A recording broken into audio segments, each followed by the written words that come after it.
exista, que siga sucediendo y que haya gente que entregue todo, creyendo, por tener fe, ¿no es cierto, Ricardo? Por tener fe se hicieron esclavos.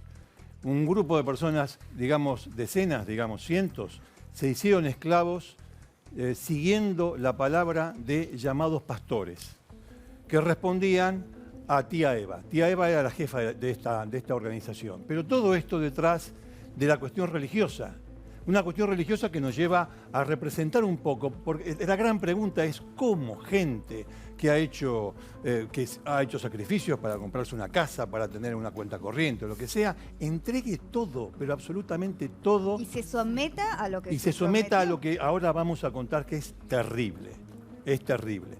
Quiero aclarar, Ricardo, que hay gente que todavía está siendo víctima de esta misma organización, ¿no? Vos sabés una cosa, gente que sigue siendo víctima porque dice que así como está bien, siendo esclavos. Estamos adelantando que esto es un tema de... Les lavan la cabeza, es como les si lavan fuese la una cabeza, secta. les lavan la cabeza. Vos fíjate, ¿cómo empiezan a lavarle la cabeza? La sede central está en San Justo. En San Justo. En San Justo hay un templo que se llama Filadelfia. ¿Por qué Filadelfia? ¿Por qué le ponen el nombre de Filadelfia? Y me pongo acá porque desde acá es donde, desde el lugar que convencían le hablan a la gente en nombre de Dios. ¿Por qué le decían Filadelfia? Porque en Estados Unidos, en Oklahoma, hay un grupo religioso llamado Iglesia de Dios de Filadelfia. Fue fundada por Luther Armstrong, después Armstrong se peleó con sus discípulos, se separó, pero le quedó un dogma. ¿El dogma cuál es? Que es lo que le decían a los fieles que iban a ese templo. Atención, todo empezó con una chica de 24 años que se dio cuenta y fue a la policía a contar. Entonces, a partir de ahí se sabe esto. ¿Su familia había caído? Sí, la familia entregó la casa. ¿Cómo hacen desde acá para que ella, él, quien fuese... ¿Cómo los convencen? Claro, entreguen todo lo que tienen. Lo que hacen es lo siguiente, no hay una Trinidad, hay una unidad. Todos formamos partes, tú, porque empieza con el tú, ¿viste? Sí. Tú, forman parte de una comunidad.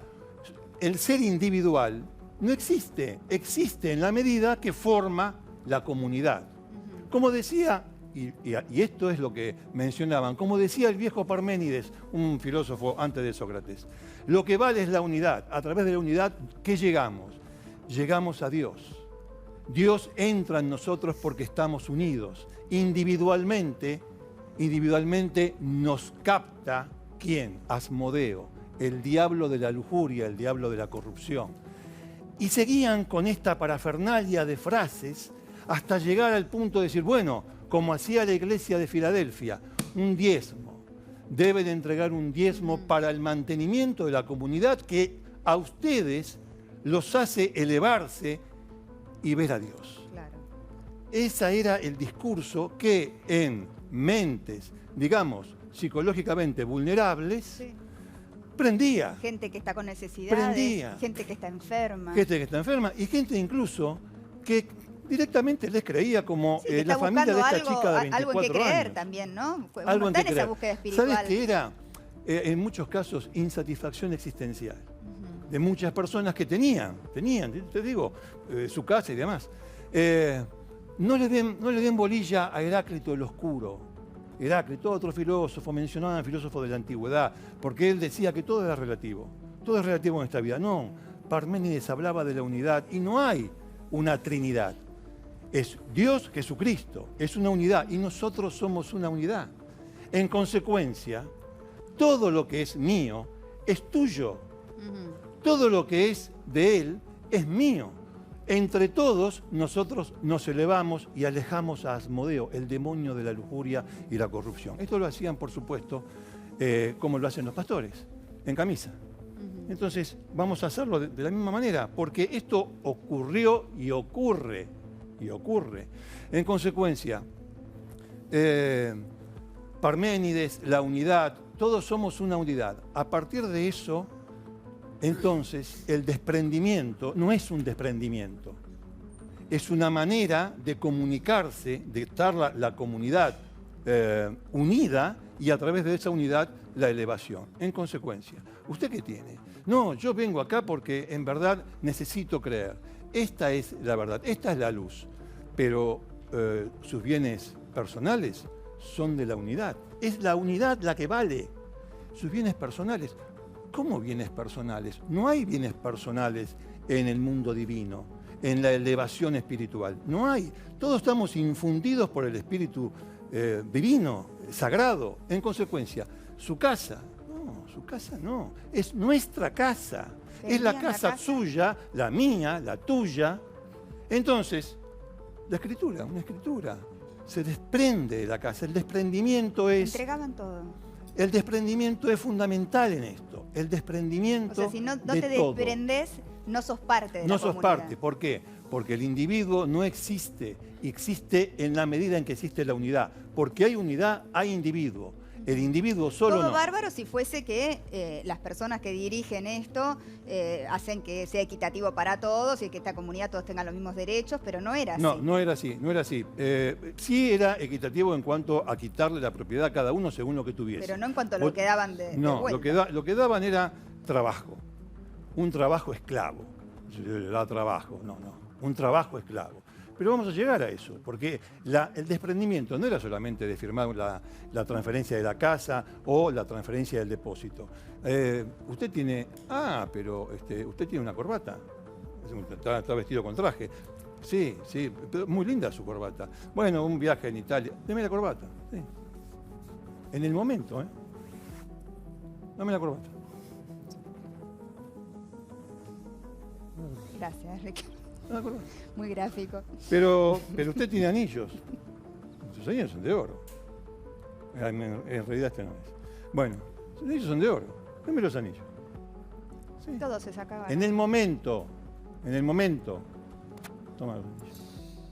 Y se iban con esto. Con lo de todos los Pero que ese iban a la reloj es de iglesia. oro.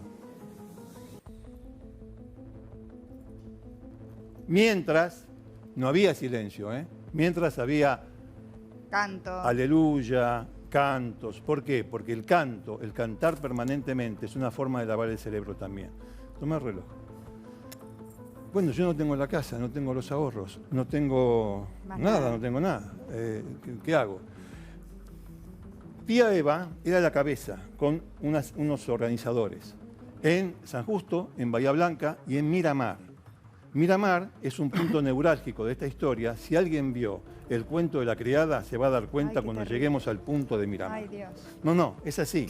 Entonces, desde ese momento pasaban a formar parte del séquito de los pastores o reyes. Una vez que entregaban todo. Una vez que y se entregaban desprendían todo de lo material. esto y quedaban así, formaban parte del séquito de los pastores y los reyes.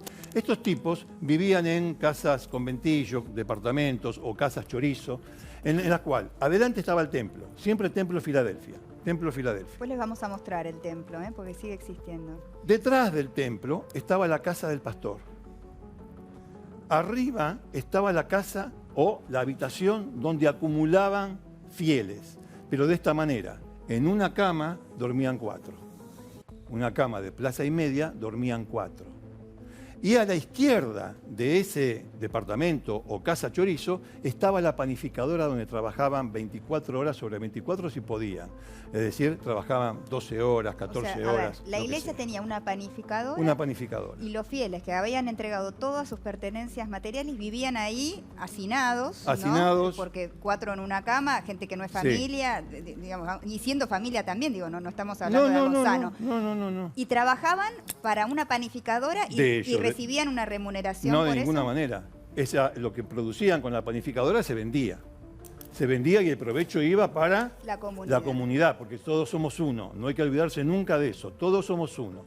Entonces, ¿cómo vivían? Vivían en condiciones lamentables, porque no les compraban ropa, porque le daban de comer sobra, porque, bueno, en fin, eran esclavos y trabajaban nadie todo el se día. rebelaba ante esta realidad, digamos, que porque ellos tenían su casa, tenían quizás su trabajo y de golpe se encontraban viviendo de esta manera. Sí, vos sabés, antes de entrar con el tema de que, claro, una de las cuestiones para lavar el cerebro, además de la reiteración de cánticos, la letanía, es también la fatiga, el cansancio, el hostigamiento y, vos dijiste recién, el que se revelaba, el castigo. Antes de entrar en el castigo, quería completar el tema de los Sí. pastores. Los pastores, para que se den una idea hasta qué punto estas personas aceptaban la humillación, tenían en su cama, una cama, tenían un taburete al lado de la cama. En ese taburete elegían a uno de los fieles y lo hacían sentar. Se sentaba el fiel y el pastor, tirado en la cama, le decía, quiero agua. El tipo iba a buscar agua, le traía agua. Quiero una frazada. Iba. Quiero una pizza. En realidad, lo de la pizza, un esclavo.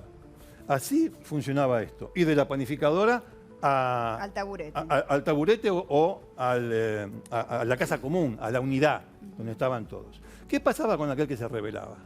Lo mandaban al llamado campo de Miramar. ¿Qué es el campo de Miramar? En Miramar tenían un establecimiento rural, en el cual cuando vos llegabas, y aquí acuérdense del cuento de la criada, quien lo vio o quien lo leyó, cuando llegaban, les pegaban, les despojaban de sus ropas, no les daban de comer, no les daban de tomar, de beber, y los hacían trabajar todo el tiempo. Los torturaban. Los torturaban. Ahí estaba la tortura, porque, bueno, obviamente, además de lo que significa todo esto como tortura, además lo golpeaban, que es, bueno. Había violencia física. Había violencia física. Ahora, vos me decís... Entonces, claro, nadie más se atrevía a rebelarse. Hasta que volviera a la unidad y dijera o pidiera perdón, que ahí está el señalamiento. Todos lo señalaban con el dedo. Al señalarlo con el dedo, ¿qué es lo que hacían? Al señalarlo con el dedo. El señalamiento es otra manera de lavar el cerebro. El rebelde vuelve a la unidad. Pero ¿cuándo volvió a la unidad? Podía volver a la unidad. Mirá, se encontró un señor... Estamos viendo imágenes. ¿Qué es esto que estamos viendo? Bueno, estos son los lugares donde dormían. Estos son lugares donde dormían los... Todos juntos. Todos juntos, sí. Hasta 4. Hay, por ejemplo, hay una plaza. Hay colchones. Bueno, había taburetes o había eso, por ejemplo. Sí, esos asientos. Pero vos hay un tema, dos temas que son importantes. Uno de los chicos y otro del aspecto sexual. Claro. ¿Qué pasaba con los chicos? No los escolarizaban. No los mandaban a ningún lado, si todo estaba en la unidad. La unidad es proveedora de todo. Y acerca del aspecto, atención, pibe de 13 años, 12 años, etc. La unidad proveía todo, pero además... Había promiscuidad. Sí, los chicos ahora están siendo revisados, inspeccionados, para ver si hubo abuso sexual, cosa que hasta ahora no se ha detectado. En esta comunidad, la policía intervino y detuvo a 26 personas, 13 varones y 13 mujeres, entre ellas la tía Eva. La tía Eva, la líder, está detenida. Encontraron $40.000 y $1 millón en los primeros allanamientos. Y también se encontraron con un gran problema. Había mucha gente esclava que no quería salir de la comunidad. Quería seguir siendo esclava. Y seguía creyendo que eso estaba bien. Porque... Además de tener todas las propiedades que le habían sacado a la gente, ¿no? Había un señor que te estaba contando, que me interrumpí, había un señor que le sacaron, había un señor que tenía 30 años y hacía 15 que no veía la calle, que no pisaba la calle. O sea, había entrado a los 15 años. ¿Cuántos años existió esto? Desde el 2000 por lo menos. Desde el 2000 por lo menos. 15 pero no años se sabe. sin salir. Este señor hacía 15 años que no pisaba la calle. Este señor, muchacho, 30 años. Qué bárbaro. Pero no, no lo dejaban salir. Los pastores sí salían, o sea, los líderes sí salían. Los líderes eran para allá. Se daban la gran vida. Pero claro, a ver, robaban, estafaban, mejor dicho, obtenían los bienes de los demás. Y encima el producto de la venta de pan, que los tenían a todos que esclavizados. los tenían a todos esclavizados, obviamente que ellos vivían bien. La tía Eva vivía muy bien. Pero ¿qué hacían? Mirá, cantaban sin parar, como te decía antes. La dependencia y el miedo. Una vez que vos te quedás sin nada, ¿de quién dependés? De ellos, no dependés de nadie más. Y el miedo, porque aquel que rompe el miedo y se revela, va al campo de Miramar. Qué bárbaro. Aislamiento. Hay un tipo que no salió a la calle en 15 años. Actividad pedagógica. Todo lo que se enseñaba, claro, había pibes, había chicos. Todo lo que se enseñaba dentro de la unidad. Yo te hablaba de la no promiscuidad fuera. porque me imagino que muchas personas viviendo en el mismo cuarto, digamos, empezaría a ser Sí. algo también que suele suceder en las sectas esto, ¿no? Es como probable. si todos fueran propiedad de todos. Es probable. Pero si hablamos de pruebas, todavía esa prueba No todavía está. no está. Lo que estamos contando acá es lo que hay. Falta de sueño y fatiga. Claro, lo hacían trabajar 12, 13, 14 horas. Señalamiento. Señalamiento a aquel que no se sometía a la unidad y a toda esa parafernalia que explicaba al principio. Y mística, este asunto de la unidad, Vos dijiste algo del interesante, espíritu. que es qué pasaba con toda esa gente que no quería irse, que no quiere irse. Hay gente que todavía está allí y que se niega a dejar el lugar, que sigue creyendo en todo esto, que se aferró como verdad. si fuese realmente una religión, ¿no? Es Y verdad. que están todavía ahí. Nosotros tenemos nuestro móvil Sí. en este momento allí, en La Matanza, en San Justo más precisamente, en el Templo Filadelfia, que estaba describiendo recién con detalle Ricardo Canaletti. Allí está Martín Candarafta, adelante.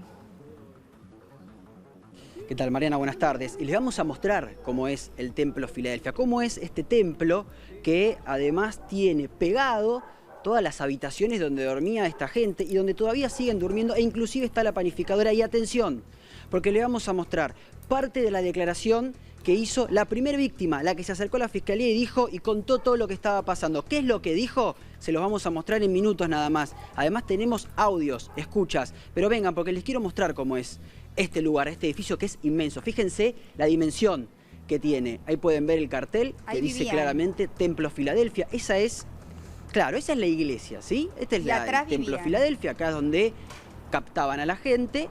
Algunos Sí. viven atrás y el resto vivía en el edificio que está al costado. Fíjense que tiene otro color, pero en realidad es todo lo mismo, está todo anexado. Esto lo decían desde la fiscalía. Decían, nosotros pensamos que eran edificios separados, pero no, por los techos, por las terrazas, se conectan todos. Y acá es donde vivían. Y este portón que ven acá es donde está la panificadora. Ahí es donde trabajaban y acá es donde vivían. ¿Y Pero quién insisto, es el dueño de esa este es propiedad, el Martín? epicentro. Porque estamos hablando de casi un cuarto de manzana, Bueno. ¿no? ¿Quiénes son los dueños de esta propiedad? ¿Son los mismos Sí, que manejaban el templo? es impresionante. Bueno, eso es todavía lo que se está tratando de investigar, porque recordemos que todo esto se empezó a descubrir, en realidad se está trabajando hace muchos meses, pero el viernes es cuando se hizo el gran allanamiento y se detuvieron a las personas que estaba diciendo recién Ricardo. Pero atención, insisto, porque son muy reveladoras las declaraciones testimoniales que las conseguimos de manera completa, tenemos para compartirlas, y también los audios y algunas fotografías que se encontraron los policías, los efectivos, cuando ingresaron acá, cuando entraron a este lugar. Algunos mensajes que se refieren a Dios y que hablan de obedecer a Dios. Ahora lo vamos a compartir, pero es muy interesante ver este lugar. Es tan porque, común, insisto, con esto, desgraciadamente, todavía hay esto, gente ¿no? Uno que lo está acá cuenta adentro. como algo que sucede aisladamente, y lo cierto es que no es así, ¿no? Hay mucha gente que se enriquece justamente sometiendo a otros, ¿no? Engañándolos, abusándose